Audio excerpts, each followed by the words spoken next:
nouvelle vidéo sur ma ville d'adoption, la ville de Thiers, la ville dans laquelle on a décidé avec ma femme d'acheter notre future résidence principale. Je dis future parce que on l'a acheté, on l'a signé la semaine dernière, mais il y a pas mal de travaux à faire, donc on n'y est pas encore. Ça sera notre future résidence principale. Et j'ai noté 10 points où j'ai noté dans mon fichier mes raisons d'investir à Thiers. Alors c'est mes raisons d'investir et mes raisons de déménager là-bas, en fait, d'aller habiter à Thiers. Quand je dis là-bas, c'est parce que là actuellement je suis dans le Var, dans le sud de la France, et je vais y aller très prochainement, je pense au courant de l'été 2025. Donc la première raison, c'est que premièrement, l'immobilier n'était pas cher pour notre résidence principale. J'en ai déjà parlé sur cette chaîne. On a payé frais. Du coup, je bug parce que je suis en train d'essayer de me reprendre. Mon objectif, c'est que il faut que j'apprenne à parler sans dire des E. Quand je fais mes montages, je me saoule à écouter des E et il faut juste que j'apprenne à parler en pouvant laisser des blancs et en arrêtant de dire E. Voilà. Du coup, c'est pour ça que j'essaie de me corriger moi-même. Voilà, bref, cette aparté faite. L'immobilier n'est pas cher pour notre résidence principale. On a payé frais de notaire compris. C'est une maison de 150 mètres carrés avec 240 mètres de terrain. Voilà, j'arrête de le répéter. On l'a payé 27 500 € avec les frais de notaire compris. Bien sûr, il y a des travaux. Bien sûr, il y a des choses à faire. Mais bon, dans le Var, c'est impossible de trouver. Par exemple, ma soeur, il y a 2-3 ans, elle a vendu un garage 35 000 €. Voilà, c'était pas un garage double, un garage simple. Donc, voilà, c'était le premier point. L'immobilier, c'est vraiment très accessible pour notre résidence principale. Deuxième point, grosse possibilité d'investissement. Donc là, on reste sur le côté immobilier. En plus de notre résidence principale, déjà dans notre maison, il y a une partie qui va être allouée à du saisonnier, la location saisonnière, donc courte durée, sur Airbnb, Booking, peu importe.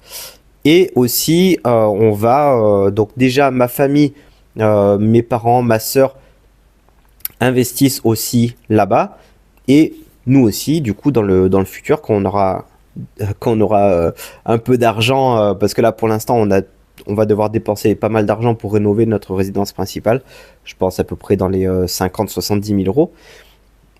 Et ensuite, on a envie aussi d'investir pour pouvoir faire grossir notre patrimoine. Donc, les possibilités là-bas sont énormes. Troisième point, c'est une ville qui paraît sécure. C'est une ville assez safe. Il n'y a pas pas d'incivilité, pas d'insécurité. Après, c'est comme dans toutes les villes, hein, forcément. Tu vas avoir un fou qui passe dans la ville en criant. Ça, je pense que on pourra pas l'éviter, malheureusement. Quatrième point, l'école privée pour ma fille. Ma fille rentre à l'école là en septembre prochain. L'école privée, bon, elle va rentrer à la maternelle, hein, mais voilà, elle n'est pas obligée non plus d'aller en école privée, mais on aimerait bien la mettre dans une école qui soit bien. 50 € par mois l'école privée. Que ce soit maternelle, collège, n'importe quel niveau, c'est 50 € par mois. Du coup, par rapport aux écoles privées qu'on avait vues ici, dans le Var, c'est minimum, voilà, c'est 500 € par mois. Donc, c'est 10 fois moins cher. Cinquième point, j'ai noté tout simplement, il y a tout. Quand j'ai noté il y a tout, ça veut dire il y a tout le confort, entre guillemets. On peut faire n'importe quel sport. Il y a la piscine couverte, il y a la montagne qui est pas très loin, une demi-heure, 3/4 d'heure, la forêt, il y a une médiathèque, il y a les magasins, il y a tout ce qu'on veut. La montagne à 45 minutes, il y a le Super Soz qui est la station de ski la moins chère de France, qui a 45 minutes. 45 minutes ou 1 heure, j'ai pas contrôlé avant de faire cette vidéo, mais bon, pas très loin. Par rapport à ici où j'habite actuellement, le ski c'est minimum, vraiment minimum, c'est 2h30.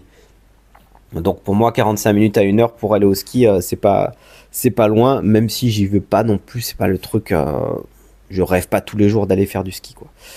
Sixième point, la commune est très réactive. Alors ça, c'est vraiment impressionnant pour moi qui habite dans le sud d'avoir, voilà, j'ai mis exemple pour le droit de préemption ou le dossier à l'ANA, la ville, c'est incroyable.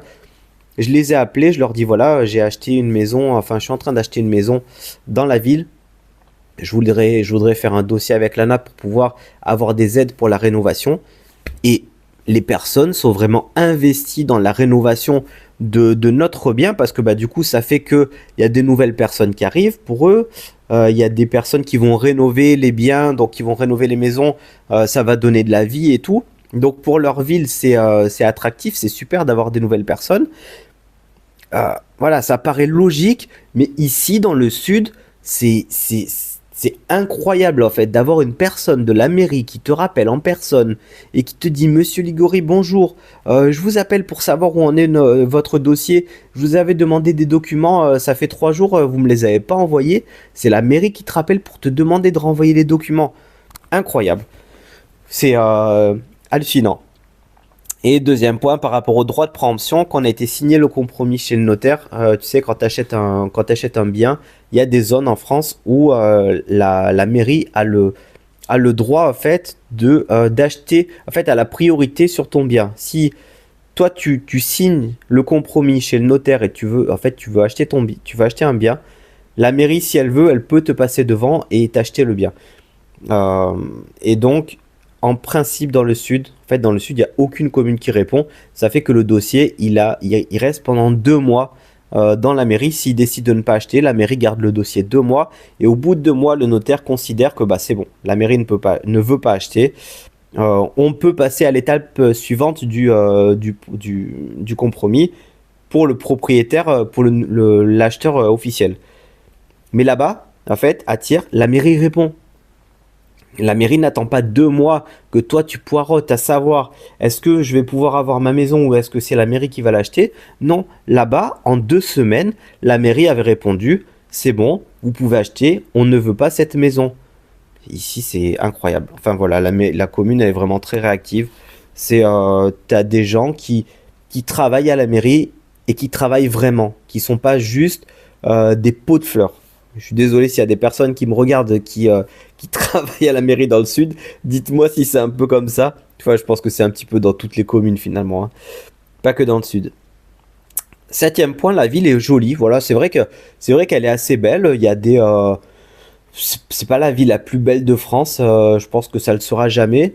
Mais voilà, c'est assez joli, c'est assez agréable, c'est assez lumineux. Il y a des jolis points de vue parce que sur la partie haute, il y a une jolie vue sur les montagnes.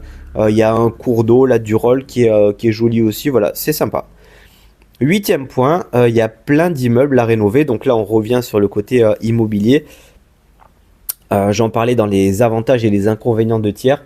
Donc, à la fois, il y a 25% du parc immobilier de tiers qui est fermé. Donc ça, c'est un point un point noir de la ville. Mais d'un autre côté, ça veut dire qu'il y a plein de possibilités et donc les prix sont bas. Ça fait que ça tire les prix par le bas parce que l'offre est tellement grande que bah forcément c'est l'acheteur qui peut négocier le prix à la baisse. Neuvième point, il y a du tourisme. Alors ça, c'est indéniable, franchement.